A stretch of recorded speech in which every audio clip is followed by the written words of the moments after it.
Good morning, guys. Welcome back to my channel for the second time for chapter number 16.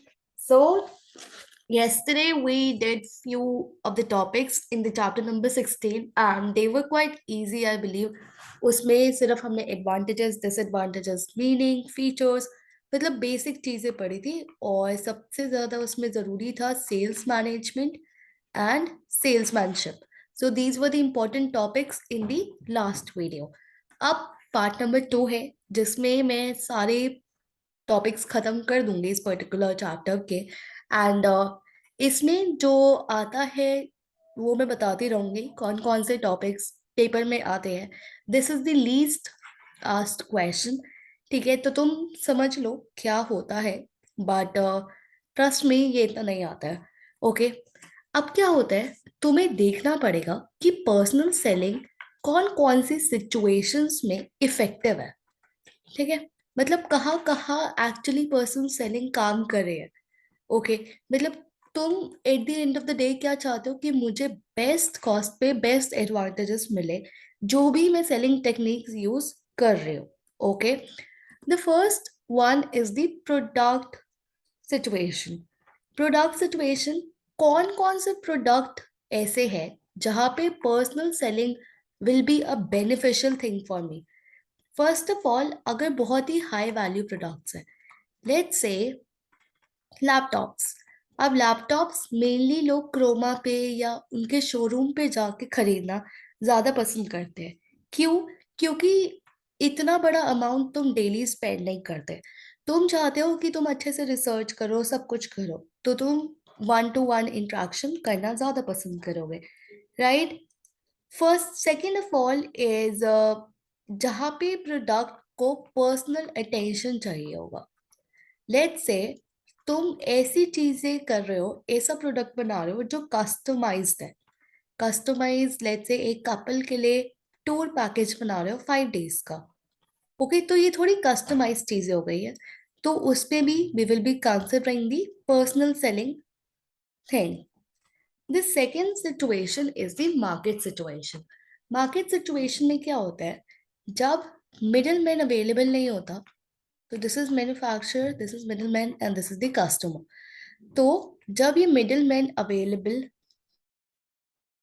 या agent I can say available नहीं होते, तो I want personal selling कि तुम आके मुझे अच्छे से एक्सप्लेन करो. Okay, and indirect channel of distribution is used for selling to merchant middleman only. मतलब लेट्स से अगर तुम्हारे छोटी सी मार्केट है, ठीक है, एंड तुम्हारे फ्यू बायर्स है जो बहुत ही लार्ज साइज बायर्स है, बहुत ही लार्ज साइज बायर्स, तो यू विल ऑलवेज थिंक कि यार मैं इनसे वन टू वन इंट्रैक्शन करूं. लेट्स से अगर तुमने वो वाली, कौन सी है यार वो, एक minute, Thomas cook, right?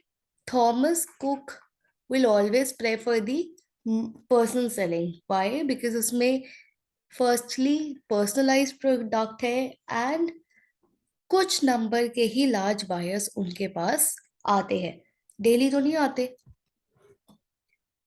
The company situation, अब क्या होता है, कुछ स्टार्टअप्स है, ठीक है, जो अपना प्रोडक्ट पहली बार लॉन्च कर रहे हैं एंड इतना लोगों को अभी नहीं पता उनके प्रोडक्ट के बारे में, एंड कंपनी को भी इतना नहीं पता कि कंपनी इतनी अच्छी पोजीशन में है नहीं कि वो इतने बड़े बड़े खर्चे कर ले एडवर्टाइजमेंट पे. छोटी सी ट्रैवल एजेंसी है, बहुत छोटी सी, तो वो क्या करेगी, तुम्हारा पर्सनल सेलिंग को यूज करेगी जिससे वो ज्यादा से ज्यादा कस्टमर अट्रैक्ट कर पाए. तो मेनली ऐसी कंपनी के पास बजट इश्यूज बहुत ज्यादा होते हैं and they prefer the personal selling over the advertising. Okay, the last is consumer behaviour situation. See, अब ऐसी लग्जरी चीज है, लेट्स से क्रूज. डेली खरीदती हूँ मैं ये? ऑब्वियसली डेली नहीं खरीदती. ये इतना ज्यादा वैल्यूएबल है मेरे लिए कि मैं हमेशा चाहूंगी कि एक वन टू वन इंट्रैक्शन हो, ना कि एक एडवर्टाइजमेंट को देख के मैं ऐसी चीजें खरीदूं, राइट? मुझे एकदम से आंसर चाहिए. I need instant answer. For example, क्या आपके पास टिकट अवेलेबल है? ईदर इट इज यस और इधर इट इज नो, राइट? तो I need my answers instantly. तो ये सब कंज्यूमर के बिहेवियर पे डिपेंड करता है कि वो कैसे रिस्पॉन्ड करता है। दैट इज हाउ, कैसे परचेजेस है उसके, वैल्यूएबल है या नहीं है। तो कंज्यूमर के बिहेवियर पे डिपेंड करता है कि उस पर्सनल सेलिंग रिक्वायर्ड है या नहीं। Now, what are the scope of activities? First of all, will be the prospecting. ये सब हम डिटेल में करेंगे in chapter number 17 I believe. Prospecting मतलब नए कस्टमर्स को ढूंढना। कम्युनिकेटिंग मतलब मैं लोगों से बात करूंगी, चाहे वो मेरे पुराने कस्टमर हो या नए कस्टमर। सेलिंग, लोगों के आंसर करके मैं ट्राई करूंगी कि मैं क्लोज करूं अपनी sale. Okay. Servicing, product services, up to date delivery, post sale services, ये सारी सर्विसेज उन्हें मैं प्रोवाइड कर सकती हूँ। इंफॉर्मेशन गैदरिंग मतलब फीडबैक, मैं ऐसी इंफॉर्मेशन गैदर करना चाहती हूँ विच इज फीडबैक, जो मेरे मार्केटिंग प्रोसेस को थोड़ा बेटर बना पाए। एंड फाइनली दी एलोकेटिंग, कभी कभी ऐसा होता है शॉर्टेजेस हो जाती है, राइट? तो सेल फोर्स को डिसाइड करना पड़ता है कि कैसे जो बचा कुचा माल है उन्हें एलोकेट किया जाए।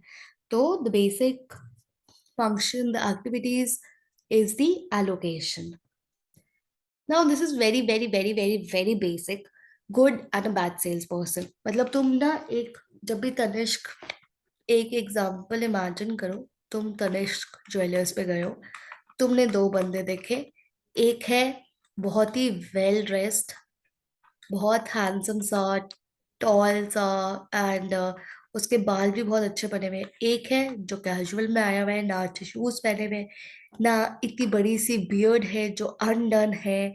ठीक है, he is not looking smart. तो तुम किसके पास बैठना पसंद करोगे? Obviously this person, right?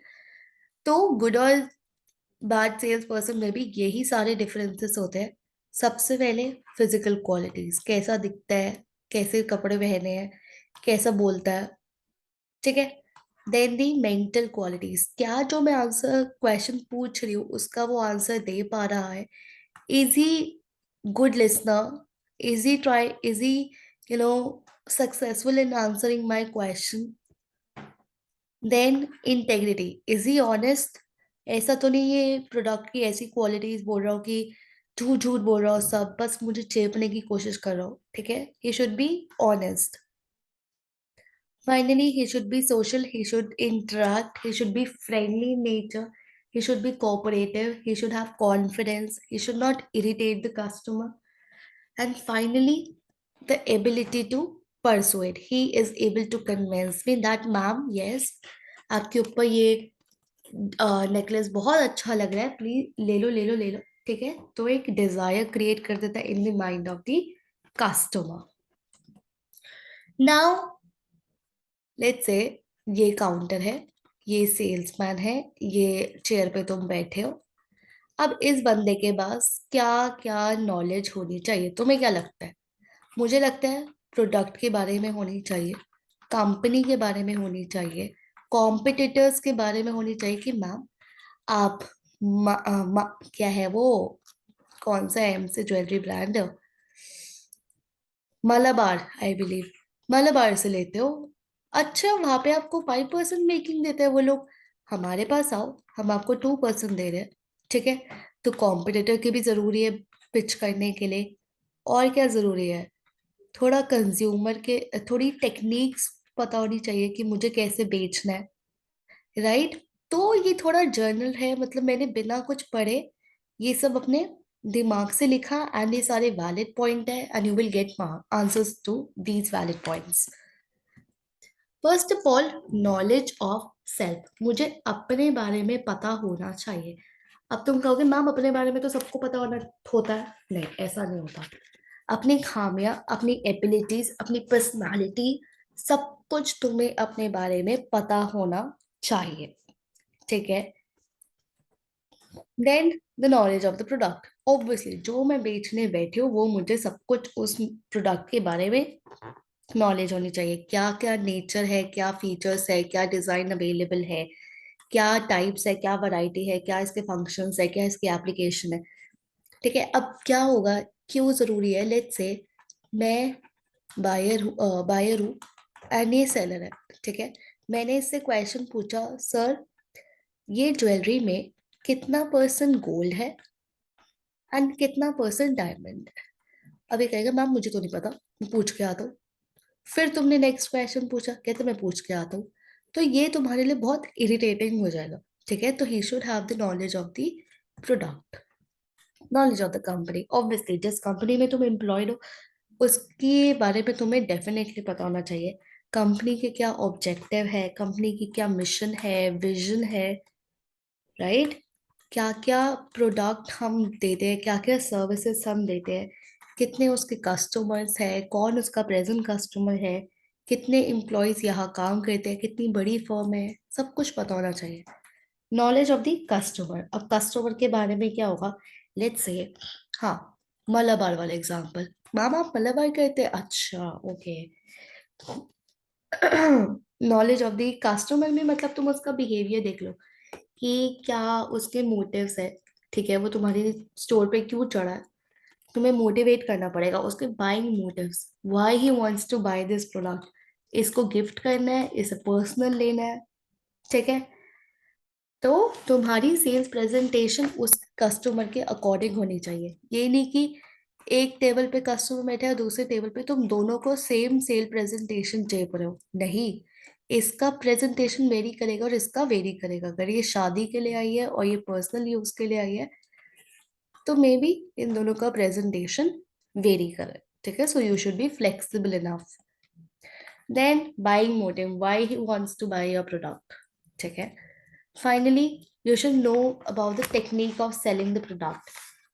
Techniques में मतलब वही आ जाता है, मोटिवेट करना। ठीक है, कस्टमर को वेल अटेंड करना, ये नहीं कि उसे इग्नोर करे जा रहे हो। ठीक है, एंड कस्टम मेक श्योर करना कि कस्टमर को जो जो चाहिए वो फुली सेटिस्फाइड है, इफेक्टिव टेक्निक्स यूज कर रहे हो। And finally the competitors. I hope negative points about the customer competitors. Ma'am वहाँ पे तो ये नेगेटिव चीजें हैं, हमारे पास आओ सारी पॉजिटिव है।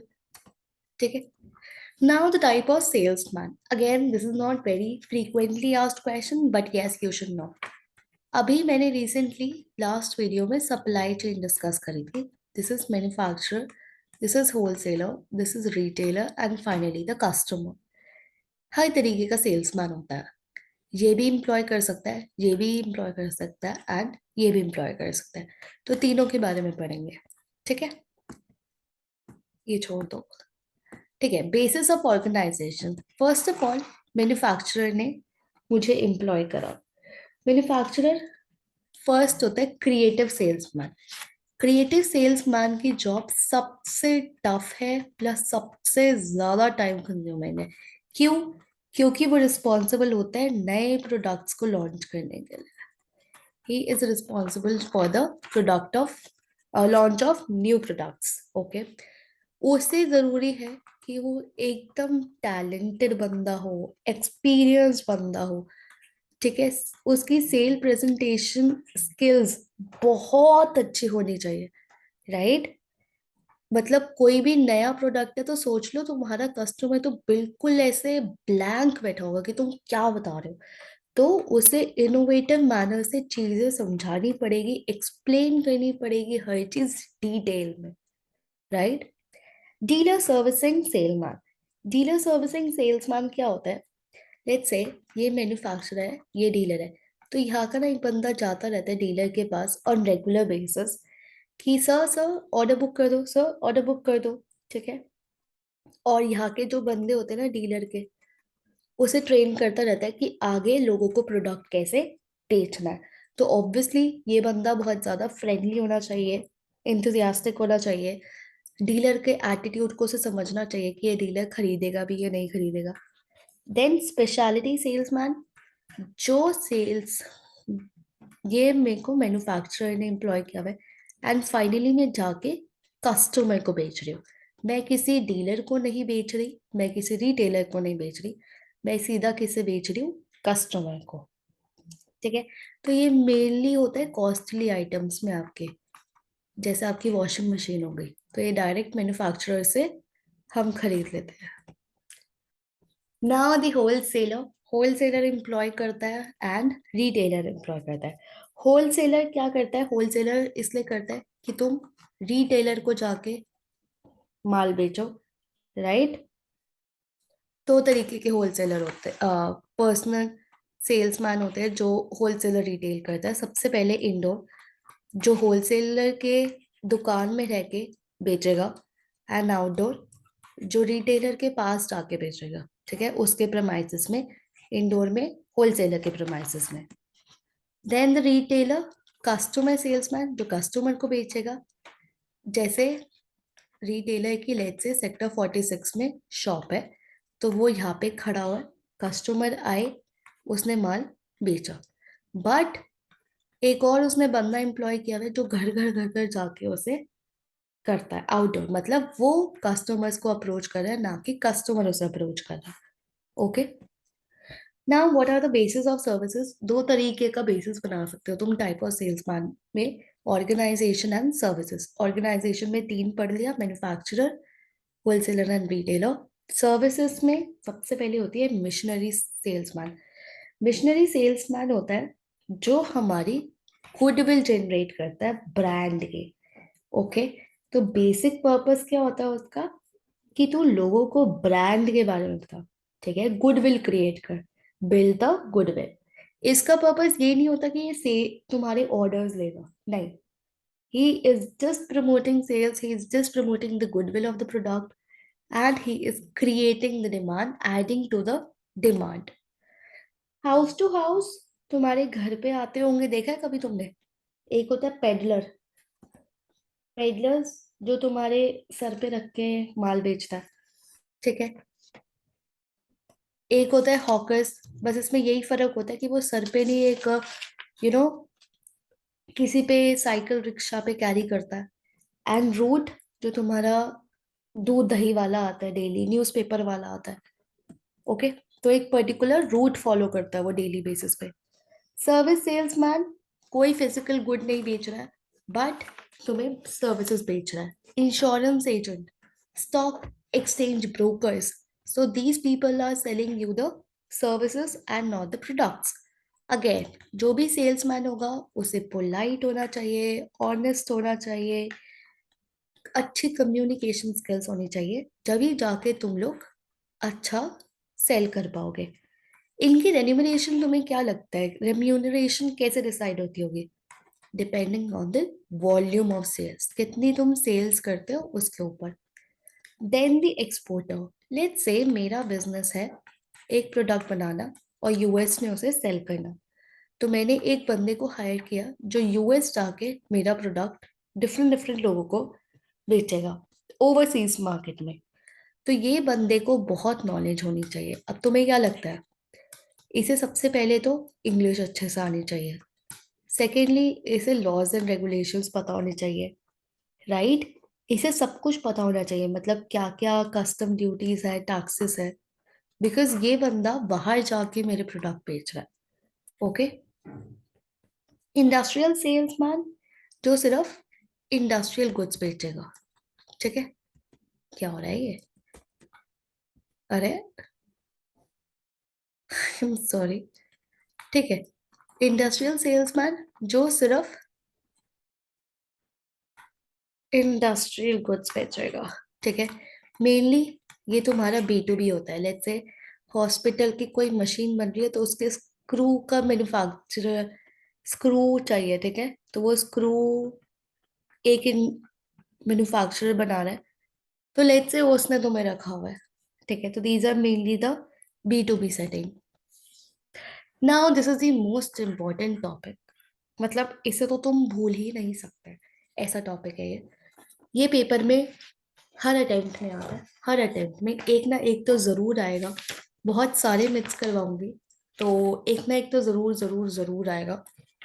The first myth, sale person are born and not made. जो मार्केटिंग वाले लोग हैं वो पैदा होते हैं, ना कि बनते हैं। सच्चाई लग रही है? बिल्कुल नहीं लग रही। Of course they can be made, this is a myth. क्यों? क्योंकि जो हमें स्किल्स चाहिए, जो हमें कम्युनिकेशन स्किल्स जो भी चाहिए वो सीखी जा सकती है over a period of time. तुम्हें कोई भी इंग्लिश लैंग्वेज सीखनी है तो तुम लैंग्वेज स्कूल ज्वाइन कर लो, राइट? तो these skills can be learned. Companies पागल नहीं है जो ट्रेनिंग करवाते हैं, कंपनीज बहुत सारा पैसा ट्रेनिंग प्रोग्राम्स में स्पेंड करती है। क्यों? क्योंकि उन्हें उनके सेल्स मैन को सिखाना होता है, they have to train skills. तो वो भी तो सिखा ही रही है, राइट? पैदा तो नहीं कर रही। तो again sales person are made and not born. ठीक है? तुम डिफरेंट डिफरेंट कॉलेजेस में जाओ, मार्केटिंग कोर्सेस है वो करो, इतनी सारी एकेडमिक स्टडीज है, अपनी नॉलेज अपडेट करो। तो you have to train your sales people. Let's say तुम्हें उन्हें ये भी बताना पड़ेगा कि क्या चल रहा है, क्या मार्केट में नया आया है, what they need to learn, what's going on. So every sales person should be up to date, उसकी नॉलेज बिल्कुल अप टू डेट होनी चाहिए। Okay? Price is the primary reason why people make a buying decision. Absolutely not. पता है, seller हमेशा यही सोचता है कि मेरा प्राइस महंगा होगा इसलिए उसने मेरा प्रोडक्ट नहीं खरीदा। ओह, कभी ब्रांडेड प्रोडक्ट्स पे जाओ, उसके प्रोडक्ट प्राइसेस हाई होते हैं लेकिन फिर भी लोग खरीदते हैं। क्यों? Quality conscious people, secondly brand loyal customers. तो प्राइसेस है एक major decision, but it is not the only reason people are not buying ये प्रोडक्ट। और द डिसीजन जिसके ऊपर वो अपना डिसीजन लेते हैं कि मुझे ये प्रोडक्ट खरीदना है या नहीं खरीदना। Anyone can be persuaded to buy. ये कहना चाह रहा है कि मेरे को अगर तुम लेट्स से लैपटॉप बेचोगे तो मैं खरीद लूंगी, और अगर किसी को चाहिए होगा उसे बेचोगे तो भी खरीद लूंगा, खरीद ले। नहीं, any one can not be persuaded. जिसे चाहिए वो ही लेगा, राइट? तो यू नीड टू सी कौन जेन्युइन बायर है और कौन जेन्युइन बायर नहीं है, किसे एक्चुअली वो प्रोडक्ट चाहिए और किसे वो एक्चुअली प्रोडक्ट नहीं चाहिए। क्यों? क्योंकि तुम्हारे टाइम एंड रिसोर्सेस उसी बंदे पे लगने चाहिए who is genuinely interested to buy your product. A technique that works well for one person will work for everyone. For example, मेरी फ्रेंड है, वो बहुत ही ज्यादा एरोगेंट है, she doesn't listen to anyone. But on me, on other hand, I listen to people. Say I'll contribute my points. तो मेरे लिए it's okay अगर सेल पर्सन कुछ मुझे फीचर्स फीचर्स बता रहे हैं, ठीक है, तो he has to use a good technique, okay. But मेरी फ्रेंड के लिए अगर वो सेम टेक्निक यूज करेगा तो वो इग्नोर करके भाग जाएगी, रैप्टॉर लगाएगी कि क्यों पका रहा है। तो उसके लिए he has to use a different technique. तो हर बंदा एक दूसरे से अलग है, तो तुम एक टेक्निक सब पे नहीं चेप सकते, राइट? सबके अपने यूनिक कैरेक्टरिस्टिक्स है, so you have to make sure कि तुम्हारी सेल प्रेजेंटेशन उस बंदे के अकॉर्डिंग हो। Okay? Close the deal at any price, मतलब इसका मतलब ये है कि आज मेरे पास कस्टमर आया, 50,000 का प्रोडक्ट है, मुझे प्रोडक्ट बेचना था इसलिए मैंने 40,000 का दे दिया। नहीं, कंपनी को लॉस हो रहा है 10,000 का। Okay? So you don't have to close every deal, you have to see कि दोनों का फायदा हो। ये नहीं कि सिर्फ कस्टमर का फायदा हो, तुम्हारा भी फायदा हो। तुम्हें भी प्रॉफिट होना चाहिए और उसके भी नीड सेटिस्फाई होने चाहिए। ओके? सो म्यूचुअल बेनिफिट होना चाहिए, जरूरी नहीं है कि तुम हर डील क्लोज करो। It is critical to close the sale as soon as possible. See, ये ना एक मिथ है कि यार सेलिंग इंपॉर्टेंट है, भाड़ में जाए कस्टमर का सेटिस्फैक्शन। नो, जरूरी है, आई एग्री कि तुम्हें लोगों को परसुएट करना कि तुम मेरा प्रोडक्ट खरीद लो, but you also have to make sure कि कस्टमर सेटिस्फाइड है। क्यों? क्योंकि अगर तुमने एक बार उसे प्रोडक्ट बेच दिया तो वो नेगेटिव वर्ड ऑफ माउथ देगा कि यार मुझे प्रोडक्ट चेपा गया, मुझे जरूरत नहीं थी, ठीक है? तो वो नेगेटिव चीजें बोलेगा, तुम्हें लॉसेस हो जाएंगे। सो मेक श्योर कि कस्टमर सेटिस्फाइड है, उसकी नीड्स फुलफिल हो रही है, और उसे अपना टाइम लेने दो डिसीजन बनाने के लिए। तुम फोर्स सेल और प्रेशर सेल्स मत करो। Sale is all about number. हर चीज ना हमें अब आदत हो गई है क्वांटिटी की टर्म्स में बात करने की। Oh, this company has this crores of sales, don't wait, let's see the customer feedback, quality characteristic देखता है इस कंपनी का, अरे हाय इतनी बेकार। तो मेक श्योर कि तुम्हारी सिर्फ क्वांटिटी ऊपर ना जा रही हो, क्वालिटी भी ऊपर जा रही हो। क्यों? क्योंकि वही बायर्स आके रिपीटेड सेल्स करेंगे। ठीक है? Extrovert sales person perform better than introverted one.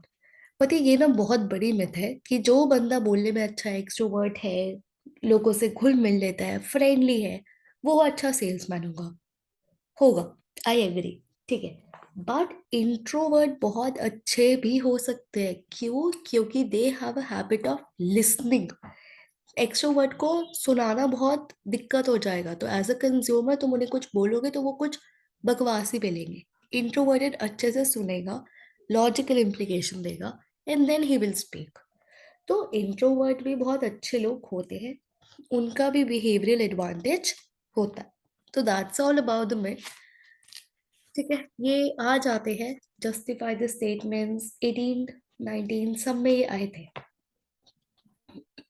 Okay, now this is the most frequently asked question, and trust me, this is the easiest question on this planet. Advertising और personal selling का difference करना।